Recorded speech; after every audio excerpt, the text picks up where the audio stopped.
नमस्कार बंधुगण मो नाम अनुष्का एवं मु जणे विधवा नारी। मो विवाहर मात्र 2 वर्ष परे मो स्वामी एक सड़क दुर्घटना रे मृत्युवरण करथिले एवं एहा जेपरी मो उपरे दुखर पहाड़ भांगी पड़िला भली लागिथिला। कारण सेतेबेले मोर निजर केही नथिले। मो सासुघर लोक माने मध्य मोते अलक्षणी कही मोते छाड़ी चली गले। सेतेबेले मु पाख गाँर एक स्कूल रे शिक्षयित्री भाबरे पाठ पढ़ाउथिली। सेही समय रे आम स्कूल रे काम करुथिबा केशवंक सहित मोर बहुत भल बंधुता होईगला। तापरे से मोते बहुत भल बोली भाबुथिले एवं केशवंकर मध्य किछि कारणरू छाड़ पत्र होई जाइथिला। सेही समय रे से मध्य एक भड़ा घरे जणे ही रहुथिले। तांकर स्वभाव बहुत भल एवं बंधुत्वपूर्ण थिला। से सबुबेले दिलखुश मनीष भली देखा जाउथिले एवं एही गुण गुड़िक पई आमर बंधुता बहुत गभीर होईगला। किंतु से मो अपेक्षा बहुत सुंदर देखा जाउथिले। एहा सत्वे आमर मन एवं चिंताधारा बहुत समान थिला। तापरे आमे दुहे आमर भलमंद कथा परस्पर सहित शेयर करुथिलु। किछि दिन परे मु जानिली जे केशवंकर जणे बड़ भाई मध्य अछंती जिए बाहर सहर रे काम करंती। केशव मध्य सबुबेले तांको भाईर बहुत प्रशंसा करुथिले। एहा सुनी मोते टिके ईर्षा लागिला। मु मध्य मने मने भाबुथिली जे जदि मोर मध्य जणे बड़ भाई थांते तेबे से मध्य मोर एते जत्न नेई थांते एवं मते भल पाउथांते। दिने एमिति कथाबार्ता करुथिबा समय रे मो मुहरे दुख देखि केशव मते कहिला, अनुष्का एमिति दुखी रुह नाही। तुमे ठीक मो निज भूणी परी गोटिए काम कर। आजि ठारू तुमे मो घरे आसी रहिबा आरंभ कर। एहा आपणंकु आउ एकाकी अनुभव लागिब नाही। कारण जदि तुमे एका रहिब तेबे तुमे पुरुणा दुख विषय रे चिंता करी चालिब एवं दुखित रहिब। तुमे तुमर पुरुणा जीवन को भूली एक नूतन जीवन आरंभ करिबा भल। तापरे पुणी से कहिले,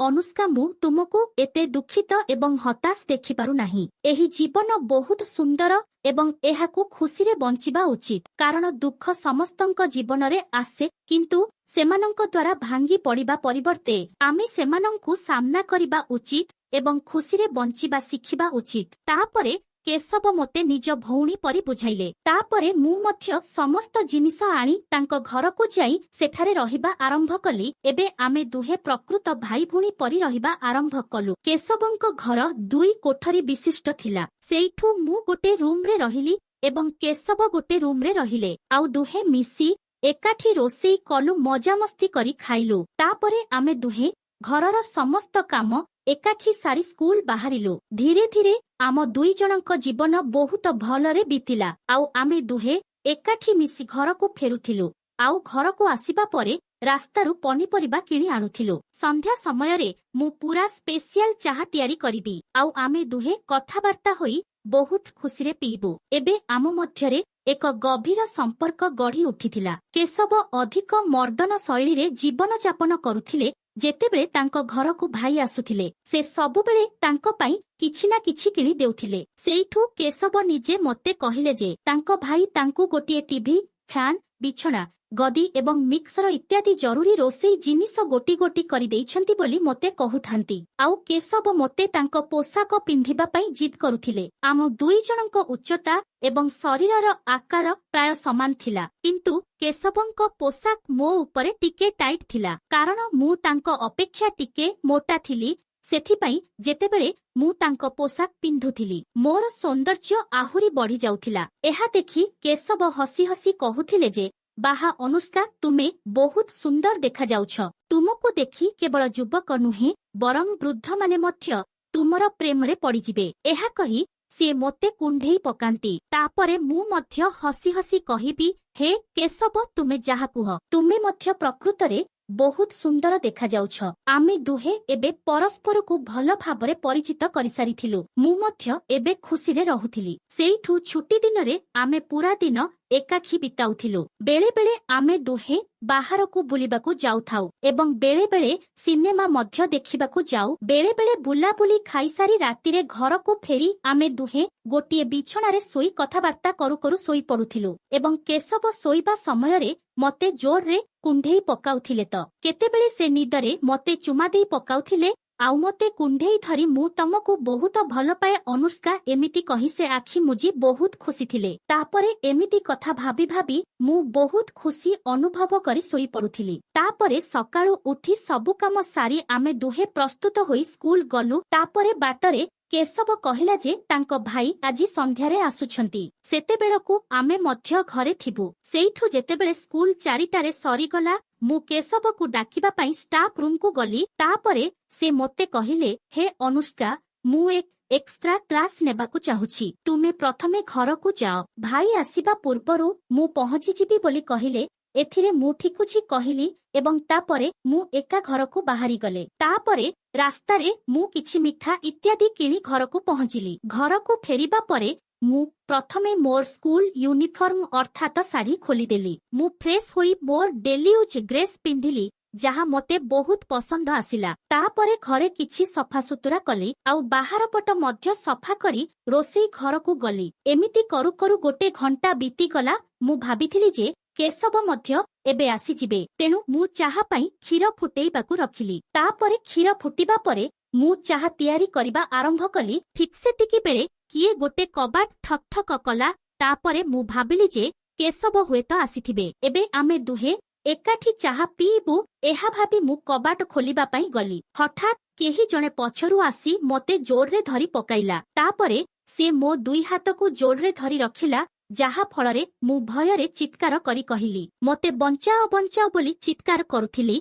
कारण से केशव नथिले बरम जणे अजणा व्यक्ति थिले। तापरे मु जोररे चित्कार करिबाकु लागिली एवं निजकु मुक्त करिबाकु चेष्टा कली। मु सेही मुहूर्तरे बहुत भयभीत होई जाइथिली, किंतु मो मनरे अनेक प्रकारर चिंताधारा मध्य आसुथिला, जाहाकु मु अटकाई पारिली नाही। तथापि मु थरिबाकु लागिली, कारण एसबु किछि मुहूर्त मध्यरे घटिथिला। एही समयरे केशव घर भितरकु दौड़ी आसिले आउ कहिले, हे भाई, ए हेउछि मोर बंधु अनुष्का। सेइठु तांको भाई तुरंत मते छाड़ीदेले एवं क्षमा मागिले आउ कहिले जे मु तुमको केशव भाबी नेइथिली। एमिति कही तांको भाई आउ गोटे रूम को पळेई गले।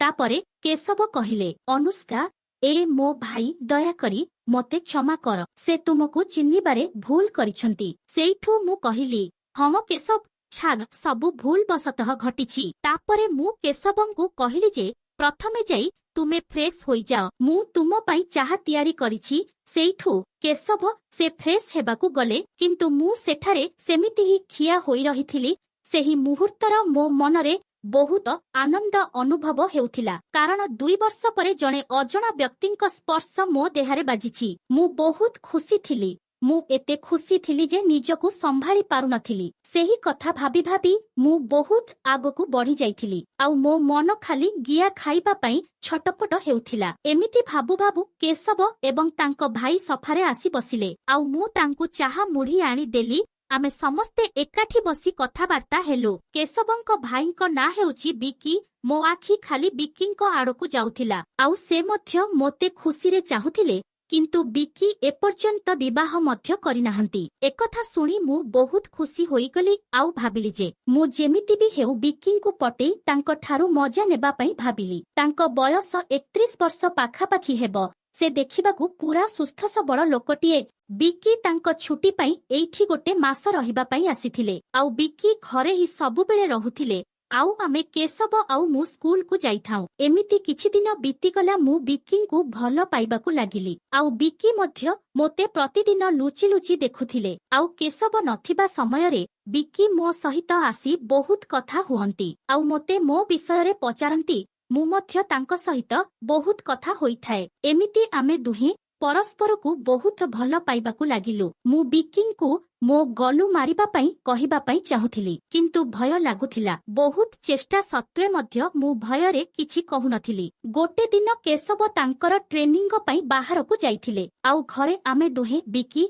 एवं मु थिलु। मु भाबिली आजी घरे केही नाहंती, आजी जेमिति भी हेउ सबु खोलिकी कहिदेबी बोली भाबिली। तापरे मु बेळा पई रोसेई करिली आउ आमे दुहे मिसी खाइलु। तापरे जिए जार रूम को सोइबा पई गलु। किछि समय परे मु बिकिंग रूम को आसिली आउ तांको पाखरे बसी कथा हेबाकू लागिली। मु तांकू सबु कथा खोली कहिदेली। से मध्य मो कथारे राजी होई गले आउ खुशी होई मोते आलिंगन करिबाकू लागिले। ମୁଁ ମଧ୍ୟ ତାଙ୍କୁ ସହଯୋଗ କରୁଥିଲି। ସେ ମୋତେ ଛୁଇଁ ଛୁଇଁ ପୁରା ଗରମ କରିଦେଲେ।